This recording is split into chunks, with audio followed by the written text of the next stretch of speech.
You can have arthritic hips which give you pain, and you can feel hopeful, or you can have arthritic hips that give you pain and you can feel worried.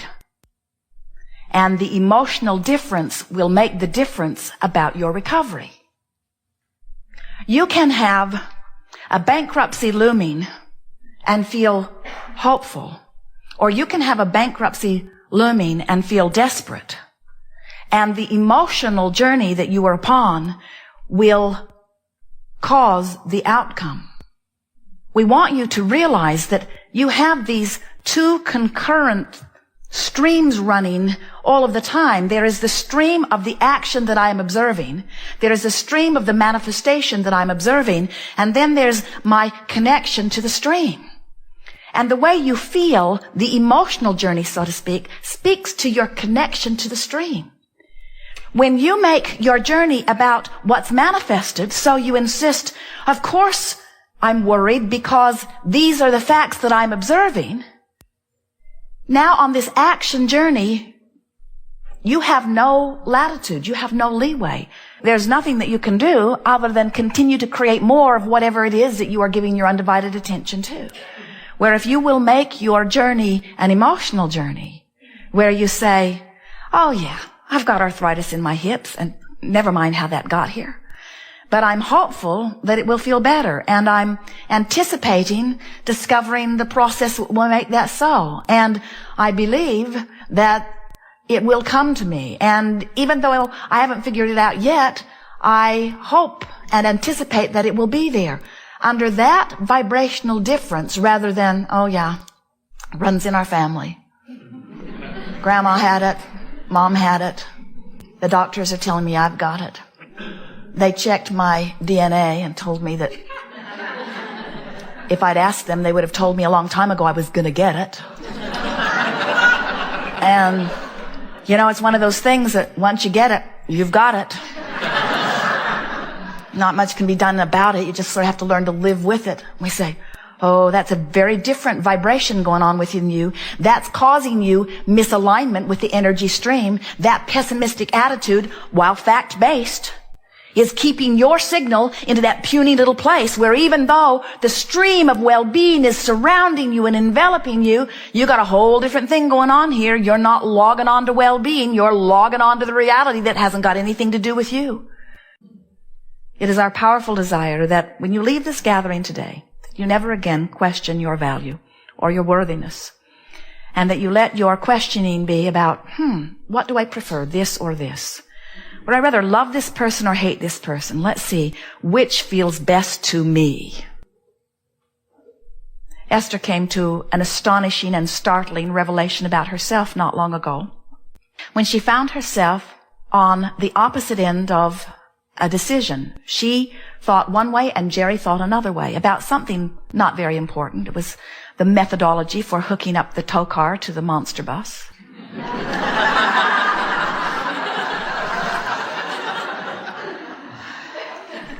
And Esther always yields to Jerry because she would much rather that he turns out to be wrong than she does.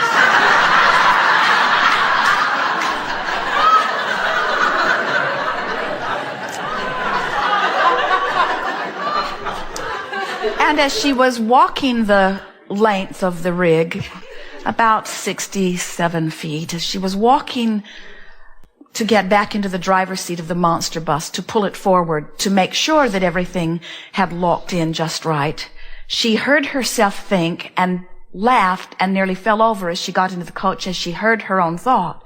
She thought, I hope it doesn't go well.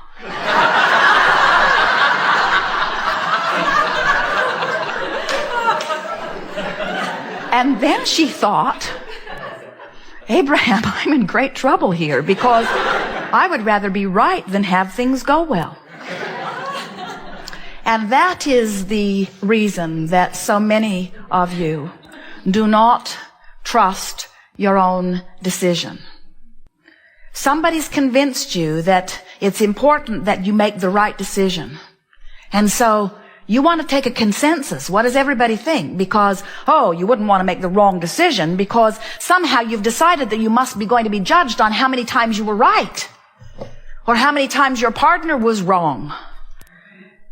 And we want you to understand that when you decide that you're going to look for the truth so that you can line up with the truth, you're going to have a hard time of figuring it out, because anything that anybody focuses on for very long, they activate in their vibration and they make it a reality which you call a factual truth.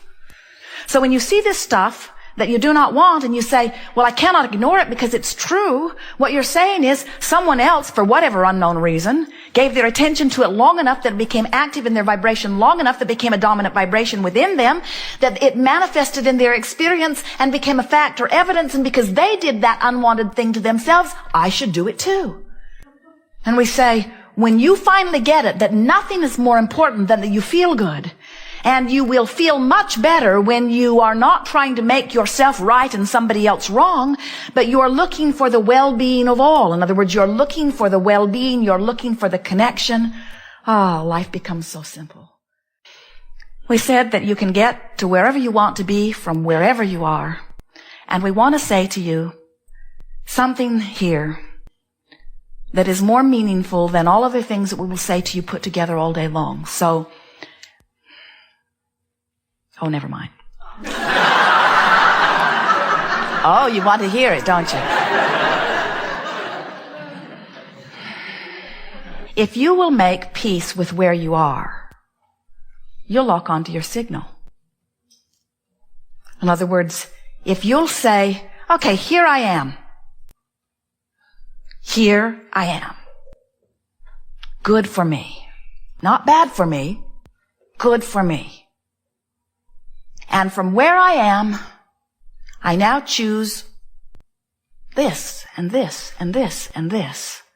If you make peace with where you are, meaning you stop beating up on yourself about it, you stop feeling regret about it, you stop letting it suck the life out of you, you stop letting other people make you feel guilty about it, you stop being defensive about it. If you will make a decision to make peace with where you are, which sort of sounds like this: well, here I am. Simple enough, isn't it? Here I am. Here I am.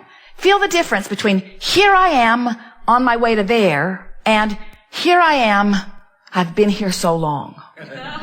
Or here I am, I shouldn't be here. Here I am, it's your fault I'm here. Quite different vibrational stance. Where here I am, and it's all right. Here I am, and I don't really want to be here, but here I am, and it's all right. And it's temporary. Here I am, and it's temporary. Oh, that one feels pretty good, doesn't it? Here I am in this temporary place on my way to better and better. Here I am, pleased with who I am, on my way with greater clarity to who I really am. In other words, you got to find ways to soften your personal perspective of where you are, because where you are is the signal that you're beaming. And you got to log on to the signal. You got to find a way of linking up with this source energy. When you don't, you're off the signal. Source energy believes that well-being should be yours. When you don't, you're off the signal. Source energy adores you. Source energy knows about your well-being. Source energy expects good things to come to you. And when you don't, you're off the signal, you say. Someone was asking us a question the other day about whether they should hire someone or whether they should not.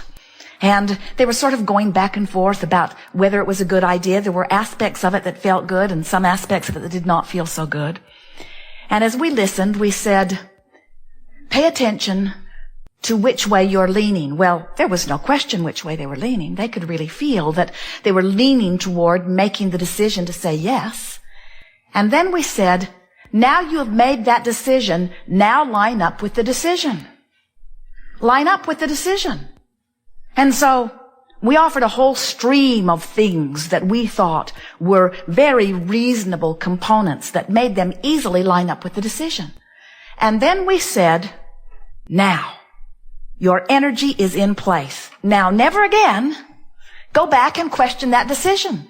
Don't go back and put it back on the table where you're weighing the pros and the cons anymore. Don't shoot yourself in the foot about this decision. You've lined up with the decision. Let that decision be your decision. And you say, oh, I know people like that. They're stubborn. And we say, yes, they are. They are determined, you say. Ooh, determined. What does that mean? Determined. Cannot deter my mind? Is that what determined means? Is that the root of it? In other words, I'm determined. I've decided. I'm in alignment with, you see. Once you come into alignment with something, nobody else's opinion has anything to do with anything, because the only thing that matters is your relationship between you and the stream, between the desire that you have fashioned and the signal that you are outputting moment by moment. So when you are having trouble making your mind up about something, figure out which way you lean. In most cases, it doesn't really matter a rip. You could go with almost anyone and live happily ever after. Well, we understand that you have reasons for your pickiness, but you know which way you're leaning. And so lean that way and then line up with it and then watch what happens. And continue to say to yourself, I am temporarily standing everywhere that I'm standing. So when I get there, since I can't get it wrong and I never get it done, and the reason that I can't get it wrong is because I never get it done.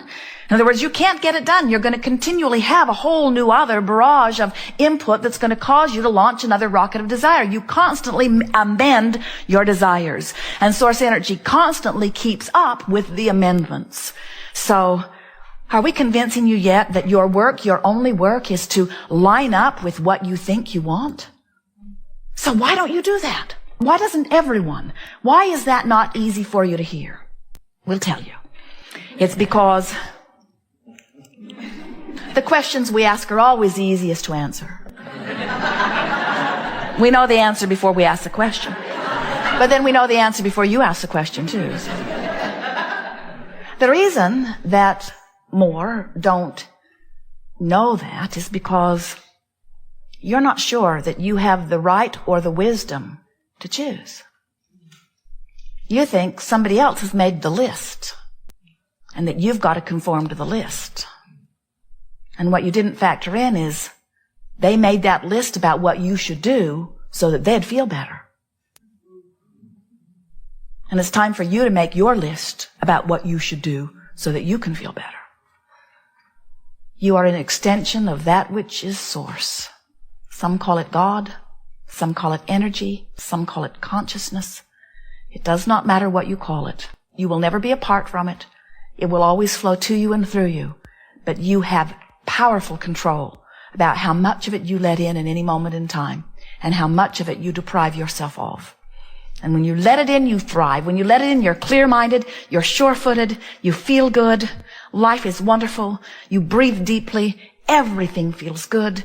Everywhere you go, you find things that are interesting, fascinating, provocative, good feeling. And when you are not allowing your connection to the stream, you feel defensive, you feel afraid. You feel unsure. You feel unworthy. You feel anger. You feel depressed.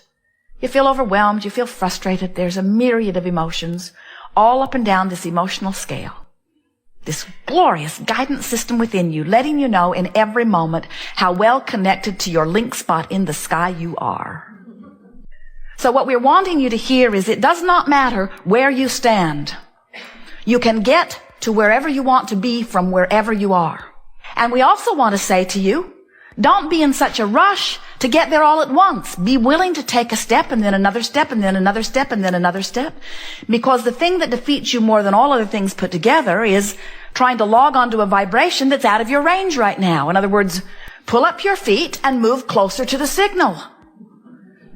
Make a decision that's nothing is more important than that you feel good, and then work all day, every day to find the best feeling thought on any subject that you approach that does feel good. So, that's our best sales job yet. That nothing is more important than that you feel good, because the way you feel is your indication of your signal. So the signal has a couple of components. How much of it am I asking for by the power of my desire? And how much in alignment with that signal am I? In other words, I want it and believe it. I'm right on beam. I want it and I doubt it. Resistance. It's not coming, at least not now. I want it means it's always there for you. I want it means the signal is always available, but the allowing part is the part you tweak into place by reaching for the thoughts that feel good to you. And you can feel when you click into alignment.